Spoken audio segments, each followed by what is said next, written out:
হুম, কি কি হলো? কাকিমাকে ডাকছিস কেন?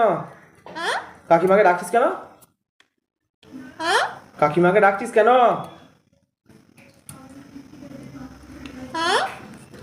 কাকিমাকে কেন ডাকছিস? এ কে মার খাবে? হ্যাঁ, বাবু সকাল সকাল দিবি। তুই খাবি? আজকেও জল জল ভাবে বলছে। তুই খাবি? হ্যাঁ, কি রে, তুই মার খাবি?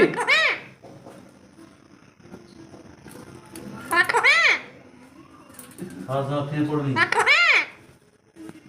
কি বলছিস? কে কি বলছিস তুই? তুই কি বলছিস? হ্যাঁ, তুই কি বলতে চাইছিস বল? হ্যাঁ, এদিকে শোনা, বল কি বলতে চাইছিস? কি বলতে চাইছিস তুই? কেন, কি হয়েছে তোর? কি হয়েছে? কে কে পড়তে বসবে? কে একদম বেশি বকবি না তুই।